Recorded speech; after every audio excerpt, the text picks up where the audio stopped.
Welcome to the Queen of Pep Talks podcast. I am the Queen of Pep Talks, Jessica Battle, founder and CEO of the Join Jessica XO brand, where I coach, speak, and influence women to improve their mindsets so they can become happier, healthier, and more successful than ever before.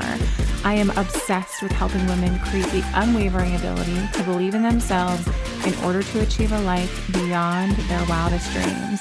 Each week, I'll bring you a series of pep talks that will encourage you to break through your own limiting beliefs and help you develop the mindset that will allow you to show up in your life to the best of your ability. If you are looking to lose your own bullshit excuses, get out of your own way, and grow into your infinite potential, well then, you're in the right place. Are you with me? Let's dive in.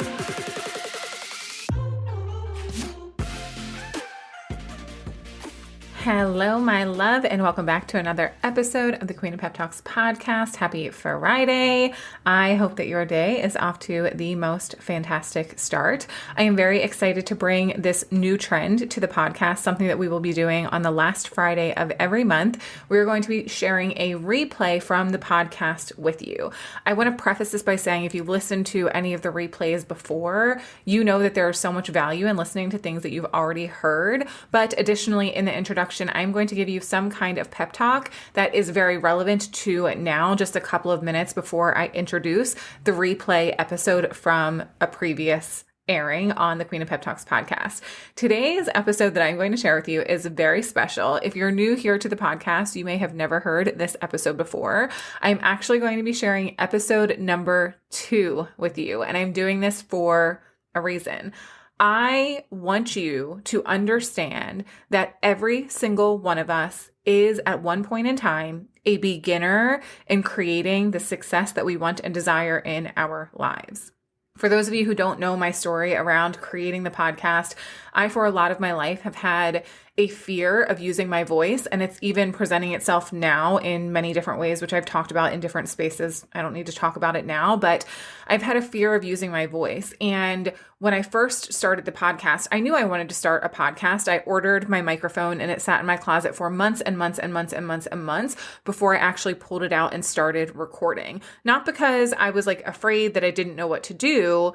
I mean, I kind of was. Figuring it out on your own without a coach is kind of hard, which is why if you want to start a podcast, you should be in my course, Podcasting with a Queen. It's happening later on this year. But I trusted myself that I would be able to figure it out. It was I didn't want to be a beginner. There was a fear of using my voice. Will people listen? Will people care about this? But also, I just want to skip to the success. I just want to skip to the part where people are listening and people are downloading and people are sharing and people are writing reviews and people are excited and people are referring me. That's the part that I want to skip to. And none of us get to skip to that part. I wanted to skip to the part where I was a good podcaster. I am actually going to listen to this episode back when I replay it for Friday's episode. And I'm sure that I'm going to sit and feel so this is super cringy to listen to because I know that I have grown so much since then. But the reality is I'm still growing. We're still improving things here on the podcast. We're working with our podcasting team. We're figuring out how we can make this better, how I can manage my time better, and being on the podcast so much, we're still figuring out a lot. I'm still improving my skills as a speaker. That's literally why I paid $30,000 to be a part of this course, so I can improve my skills as a speaker. So it's if we're constantly improving and we're constantly growing, what we do on day 1 is going to be cringe. What we do on month 6 is going to be cringe. What I'm doing today is one day maybe going to feel cringe to me, right? It's going to be oh gosh, you could have done that better. You could have said that better. You could have spoken better. You could have whatever it is. You have to give yourself the opportunity to be a beginner. And I thought it would be really fun for especially those who have maybe never heard this episode, or you've been listening for a really long time and you heard this episode when it airs. It's going to be so fun for you to even hear the evolution of how I speak right now in the introduction versus how I speak inside of the episode, my level of confidence, the tone of my voice, how I show up. It's going to be very different than it was in October of 2019 when I originally released this episode.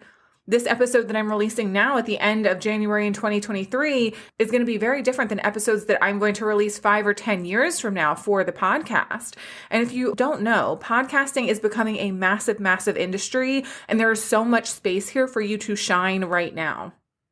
A lot of other markets, social media, YouTube, they're very saturated. Podcasting is still very, very new. And there is an opportunity, if you desire to share your voice with the world and make an impact, there is an opportunity here for you to start now. I'm so happy that I started 3 years ago when I did, and I'm going to continue to grow from here, but it's not too late for you to jump into podcasting if you're desiring to do that. Let go of the idea that it needs to be perfect when you begin. My podcast setup is still not perfect. I'm literally sitting in an office with a microphone on an empty vase, so it's at mouth level. Like, none of this is perfect. None of it is like impeccable. And that's okay. It doesn't stop me from sharing my voice, which is the point of the podcast. You will grow over time. You will improve over time. That's what you're meant to do. You're meant to evolve and grow as a human, but stop standing in your own way because you don't want to be a beginner. You don't get to skip being a beginner. You don't get to skip to the part where you're amazing and everyone knows you and everyone loves you. The time to begin is now, even if it feels like you don't know what you're doing, you're a little bit afraid, you're not sure, you're not ready, just go and do it. So I hope that you will enjoy this episode that I aired back in October of 2019. I think it's called My Search for Happiness. Let me double check that. The episode was titled Searching for Happiness, the First Time I Lost 100 Pounds. If this episode intrigues you and you don't know my story, there are so many episodes on the podcast that I share my story in. It would be really interesting for you to go back and listen to episodes probably 1, 2, 3, and 4, actually 1 through 5, and then maybe listen to more recent episodes like The Evolution of JJXO is one that I know where I shared a big part of my story. You are going to grow, you are going to change, you are going to evolve. Stop allowing yourself to think it needs to be perfect before you begin. The only way that you improve, the only way that you build confidence, my love, is by actually starting, okay? So enjoy this replay. I love you so very much, and I will talk to you on the next episode of the Queen of Pep Talks podcast. See ya.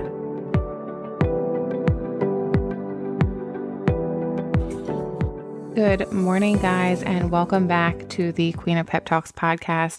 I am so happy that you're here for episode 2, and today I'm going to be talking to you about the first time that I lost 100 pounds. As I mentioned in the initial podcast, I have lost over 100 pounds twice in my life. I'm 33 years old, so while some may think, oh my goodness, that's such an incredible accomplishment, which yes, it absolutely is, I do sometimes wish that I could go back in time and only have done that amazing accomplishment once for myself, because the struggle was real. And I will talk more about the depths of my disappointment and discouragement and just really, really low feelings that surrounded my life during the time of regain and during the period of time where I had just completely let go of all desire to live a healthy lifestyle. And it's truly because in the beginning, I hadn't really accepted that this was a lifestyle change. So let me take you back a little bit and just kind of give you some background on how I grew up and what my weight looked like as a child.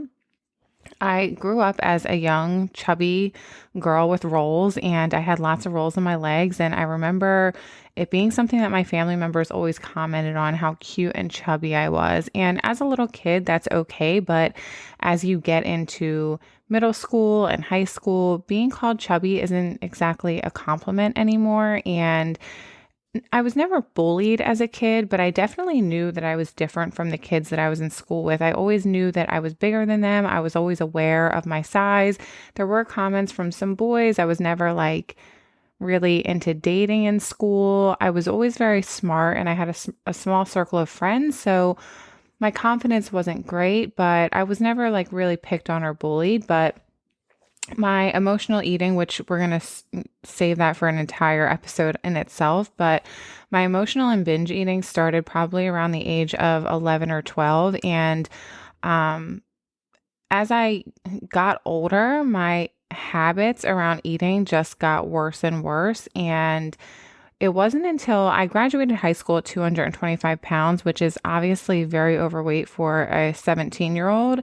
But it wasn't until I moved out on my own around the age of 18 that my eating habits really took a turn for the worse, because I had a job, I had my own money, I didn't have to hide things from people. I was on my own, and what I did was my business. I didn't have to explain myself to anybody, which for me led to some really incredible habits. I was eating out constantly, overeating, portions were huge. I couldn't tell you the last time that I had eaten a fruit or vegetable because no one was telling me that I had to. The choices that I was making were really, really terrible. So ultimately, I found myself at about 19 years old, weighing 280 pounds, and life was starting to get uncomfortable for me. I wasn't comfortable in my body. Moving around was getting to be more difficult. Simple tasks such as walking to my car from the mall or going up a flight of stairs or tying my shoes or wanting to go on a hike, things that a normal 20-year-old should be very comfortable in her body doing, I was finding difficulty in doing, and I just wasn't happy in my body. My breaking point came, I was coming home from California, driving on a cross-country trip, and I didn't pack enough clothes for the trip. So on the drive home, I stopped at a chain retail store, and I went into the store and was just looking for a simple outfit to wear for part of the trip home. And as I'm looking through the store for clothes, the biggest size they have is a size 22, and I grab them and I buy them thinking that they're going to fit. I get out to my car to change my clothes in my car, and I try and put the pants on and they don't fit. And I just remember the breakdown that I had within myself, thinking that here I am, 20 years old, I should be in the prime of my life, and I'm struggling to find clothes that even fit me. It really brought up so much just disappointment in myself and fear for my future, because my dad had so many heart issues in his early 40s. He ended up having quadruple bypass surgery. And I just sat with myself and I thought, if I don't make this change, if I don't do something for myself that's going to get me to a place that's healthier, I'm going to be really screwed as I get older, and it's only going to become more difficult for me to lose weight as I age. So let me do this now. So I get back home. I was living in Pennsylvania at the time. I get back home, and of course I have my last supper. I ate probably, I don't even remember what I had for dinner. I do remember my dessert though.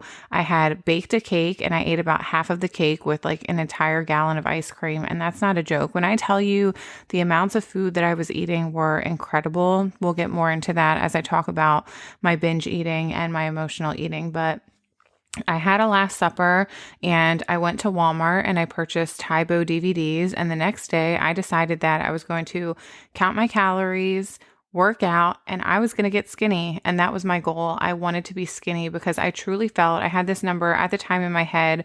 I weighed 280 pounds, and I had this idea that if I got down to, my first goal was 175 pounds. And I thought, if I get to 175 pounds, I'm going to look so good.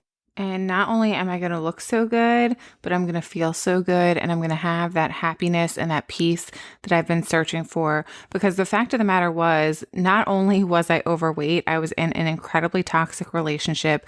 I had really bad friendships. I had dropped out of college. I wasn't taking care of myself. It's really easy, and I say this all the time to the ladies that I work with. It's so easy to give up on yourself in one area of your life, and before you know it, you find that one area spilling over into every area of your life. And the fact of the matter was, I was not taking care of myself on any level. I wasn't taking care of myself physically. I wasn't taking care of myself emotionally. I was allowing myself to stay in relationships that I had no business being in.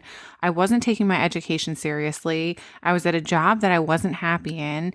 And my life really was at an incredibly low place. When at 20 years old, no, you shouldn't have it all figured out, but your life should be fun. Your life should be easy. And I knew that something was missing for me. And I thought that losing this weight was going to be the answer. I really thought that reaching this goal for myself was going to bring me the ultimate happiness that I was searching. The thing was, though, I had this idea in my head that I make this short-term sacrifice to lose the weight, and then my life will go back to normal. I'll be a happier version of me, living the life that I wanted to live, eating the foods that I wanted to eat. I just had to make this sacrifice for long enough to lose the weight.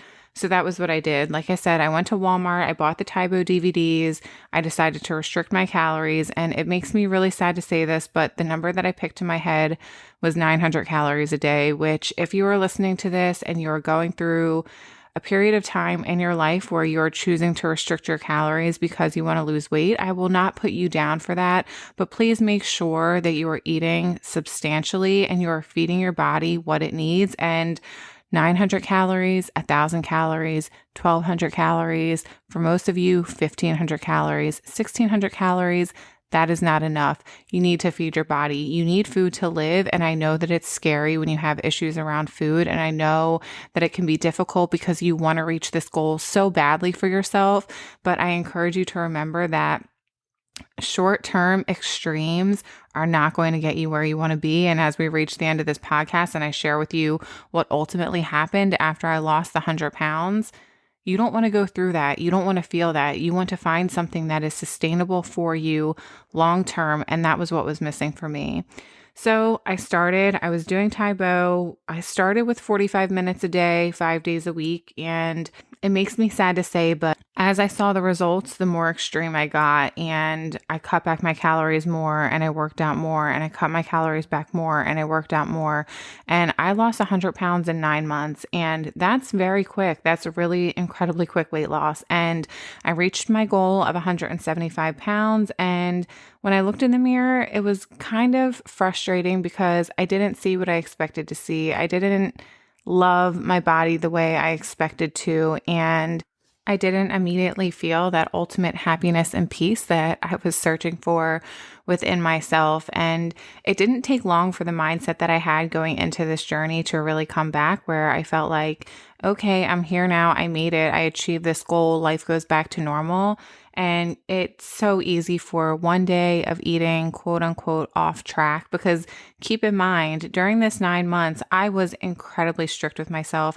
I was counting my calories. I was eating what I wanted, but I was counting my calories. I pretty much lived off of Special K cereal for breakfast, Special K cereal for lunch, and a Wawa Junior hoagie for dinner. That was pretty much what I was eating day in and day out. And that's so unhealthy. That is not a diet that you should be living off of. But I was young and I was desperate, and it's so easy to fall for gimmicks that are promising you quick weight loss. And it worked. It worked. And as it worked, my young brain was like, this is working. Keep doing it. Cut out a little more, do a little more, cut out a little more, do a little more.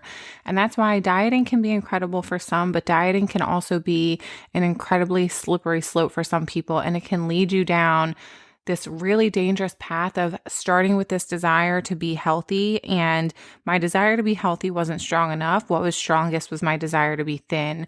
And my desire to be thin just got stronger and stronger and stronger. And it led to more unhealthy habits. And ultimately, I ended up in a place where, yes, my body was lighter, but I had done some incredible damage to myself. So one day of eating off track and one day of not working out turned into 2 days, turned into 3 days, turned into a week, turned into a month, turned into 6 months, turned into me completely stopping, stepping on the scale, having no idea what my weight was, being completely out of control in my life. And less than 1 year later, I found myself again not fitting into the size 22 pants, and again struggling with getting up the stairs, and again struggling with tying my shoes, and again struggling walking from the mall parking lot to my car, out of breath, doing things that shouldn't be causing me physical discomfort at such a young age. So I found myself back at around 280 pounds. I had stopped weighing myself, but I knew I wasn't fitting into the clothes that I was originally fitting into. And that takes me to a trip in Disney World with my niece, and walking around Disney World at 280 pounds, completely out of shape in the middle of the summer, was one of the most uncomfortable experiences of my life. The amount of physical activity that I was required to do was incredible, and I was so out of shape, and I had given up on myself and my goals, and my desire to be thin had come and gone more quickly than I ever could have imagined. And I found myself in a really low place. You know, it's difficult to set a goal for yourself and achieve that goal and then allow yourself to slip back into your old habits. And I am not proud of the way I lost weight the first time. I am not proud of what got me there. And the reason that I share this is because I think it is, in the world that we live in, it is so easy to be influenced by quick fixes and by lose 10 pounds overnight and, you know, lose 30 pounds in 30 days. And while yes, that may sound incredibly tempting if you're in a place where you're very unhappy with your body, those are not sustainable ways of losing weight. And those are not ways of losing weight that are going to allow you to maintain it. It took me really working to figure out that this was a lifestyle change. And this was something that I was going to have to do for the rest of my life, because the fact of the matter is, whatever you're doing to achieve your weight loss goals, you're going to have to do something incredibly similar to maintain them. And that is a very, very hard pill to swallow. If you're living a really unhealthy lifestyle where you're completely sedentary, you're eating really unhealthy, maybe you're binging, maybe you're an emotional eater. If you're living that type of lifestyle, to imagine that you have to do an entire lifestyle haul and change everything, do a complete 180 to not only achieve your weight loss goals, but to be able to maintain them, more importantly, because how many people lose weight, but how many people actually maintain that weight loss? Maintaining weight loss is very, very hard. And I think I'm going to do an entire episode on that because it's not given enough credit. When people see you dropping the pounds, they're cheering you on. Nobody claps for you when you're maintaining your weight loss. Nobody claps for you when you're still going to the gym and still watching what you eat, but you look the same. Nobody's clapping for you. And that's why you need to make sure that you're clapping for yourself. So I encourage you, if you're in a place right now similar to where I was, where you find yourself, maybe you've had weight loss success and maybe you've gained some weight back, maybe you've gained all the weight back, and maybe you're trying to start again, start anew, start fresh. You feel like you're starting over. The first thing I want to say to you is that you're not starting over. You may be starting again, but you're starting with a completely different knowledge base. You've been there, you've done that, you've tried that, you found maybe what doesn't work. Maybe you found what does work, but you weren't consistent enough in doing it regularly that allowed you to maintain what you achieved. You're not starting over. You can start again, it's fine, but you only fail when you quit, and you have not quit on yourself because you still care about how you feel. So I encourage you to let go of the past. Don't let what you feel like you haven't done right hold you back from trying again. And remember that this is a lifestyle change, and it doesn't require you to change everything at once. You didn't gain the 10, 20, 40, 60, 80, 100 pounds that you're carrying on your body right now overnight. Please don't expect to lose them overnight. Don't expect a 30-day plan, a 60-day plan, a 6-month plan, even a year plan to get you to where it is that you want to be, because this takes time. Healthy, sustainable weight loss takes time. Don't beat yourself up if you only lost a pound this week. Don't beat yourself up if you only lost a quarter of a pound this week. Don't beat yourself up if you gained 2 pounds this week. Let go of the expectation that you will be consistently losing weight. Let go of the expectation that the results are supposed to come overnight. And most importantly, let go of the expectation that this is supposed to be easy. So many people quit on themselves because they feel like this journey isn't easy. But let me tell you, I struggled so much day in and day out, month after month, year after year. I have struggled to get where I am today. And it took years for me to find a place of peace and balance and happiness in my life. And I can promise you this, it did not come from my weight loss. Yes, I lost 100 pounds again, which I'll talk about on the next episode. Yes, I've maintained over 100 pounds of weight loss for years now, but that is not what brought me happiness. Even at my lowest weight of 155 pounds, I struggled so much. My anxiety was incredibly high. The stress around food was high. My binge eating was at an all-time high. It was worse than it had ever been. Binge eating 3, 4, 5, 6 days a week. Weight loss did not bring me happiness, and it's not going to bring you the happiness that you're seeking. It requires mindset work, which of course, is going to be a huge topic on this podcast. But I do want to encourage you, if you find yourself right now in a place where you desire to lose weight, and maybe you've lost weight in the past and here you are, you've gained the weight back, don't beat up on yourself. Take it one day at a time, one step at a time, one meal at a time, one good choice at a time. Every decision that you make for yourself matters. And don't think that 10 minutes of working out isn't enough. Don't think that one good meal during the day isn't enough. It is. Every effort that you make counts, and your consistency and making good choices is what is going to get you to where you desire to be. But I want to encourage you, let go of the idea that you're going to find peace and happiness when you achieve that weight loss goal. That peace and happiness that you're searching for, it's in you right now. It's just a matter of you pulling it out, because if you think that you deserve to be miserable until you reach that weight loss goal, your beliefs and your thoughts about yourself and your life are all wrong, because the reality is My goal weight for myself the second time was 145 pounds. I have never weighed 145 pounds. Right now, I probably weigh about 175 pounds, which is 30 pounds more than I desired to be. And I can tell you with the most certainty that I am the happiest, the healthiest, the most aligned with myself that I have ever been. And it has nothing to do with my body. Everything that you're looking for is inside of you right now. It's a matter of you showing up for yourself in a way that feels good and doing what you said you would do for yourself. You want something, you go after it. You want something, you go after it. Show up for yourself today and every day. So that's that. That was my first 100-pound weight loss success. And while, yes, it ended up not remaining a success, I do call it a success because I learned a lot from it. And if it wasn't for going through that and struggling the way I did, I learned so much. I wouldn't be the person that I am today. So don't let your struggles make you feel bad. Allow them to teach you something. Allow them to know that you're going through something. So maybe one day you can share with people so they feel a little bit less alone. So if you're in a boat similar to where I have been, I encourage you, show up today the best that you can.